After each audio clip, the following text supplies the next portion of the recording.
This video is to show you how to center your clay. This is one of the most important steps. Regardless of what kind of pot you're wanting to make on the wheel, your clay has to be centered. If you do not center well, you will not have success. Okay, so I'm right-handed. I turn the top of the knob toward me, and then there's a foot pedal on the side, which you can't see from this video. There's a foot pedal, and there's also a handle with a knob on top, and I can just set it on whatever speed I want, and it's going to stay there. So I don't have to keep my foot on the pedal, which can be helpful. Okay. I want it going pretty quickly. I don't want it flying. Notice how you can't see any of the individual shapes anymore on the little residue there. I want to slow it down just a little bit so I can start to see that there are definitely different patterns there. And then I'm going to take my sponge. I'm going to get my sponge wet, and I need to get my clay wet. What does that help remove? It helps reduce the amount of something scientific. Hopefully you've come up with friction. So I need to add a little bit of water there.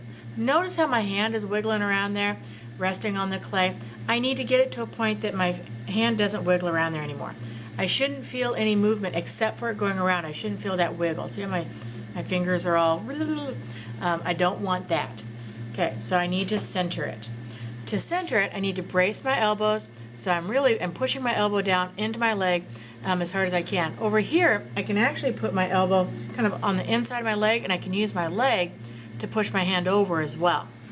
Okay, so I'm going to pull my knees into the wheel, sitting as close to the wheel as I can, bracing my elbows, and I'm going to hold the sponge in my dominant hand. If I were left-handed, it would be like this. Okay, so hold the sponge in your dominant hand. Your non-dominant hand, so for me, it's my right hand. I'm going to hold that hand. My pressure is going to come from the heel of my hand. I'm going to be pushing that into the clay. So it's going to push toward that center of my clay. My right hand making a fist around that thumb. So it's like this. Do these hand positions along with watching the video. It really is helpful. It helps you start to commit that to muscle memory. So again, hand up against the clay. Theoretically, you can center with just one hand. It helps to use your other hand though.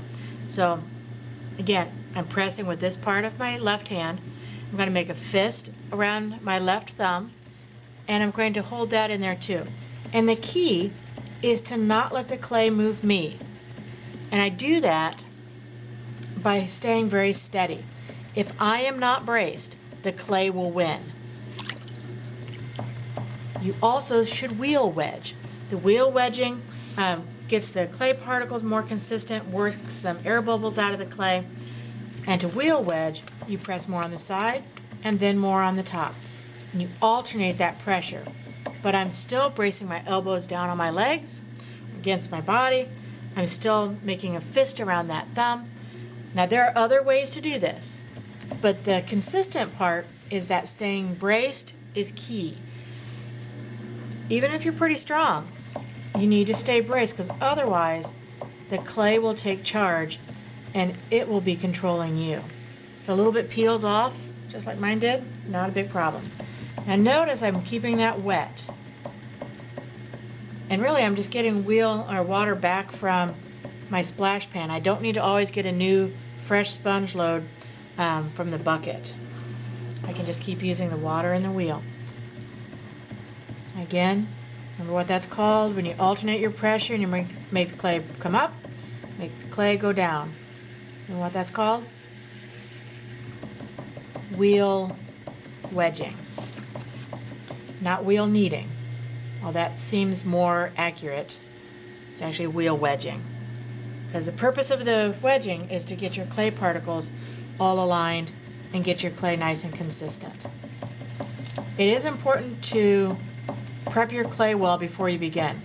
That knocking sound is because my bat is still a little bit loose. If I squeeze from both sides, it won't make that sound. If I have even pressure from side to side. And notice even if I'm holding my hands this way, I'm locking them together. Okay, they always need to be working together anytime they possibly can. Okay? So what I'm aiming for is kind of a dome shape where my fingers aren't wiggling. So if you compare that to the beginning of the video, where my fingers were all, again, should be nice and stable. You cannot check to see if it's centered when your wheel is not moving. That does not tell you anything. So this is really your first step.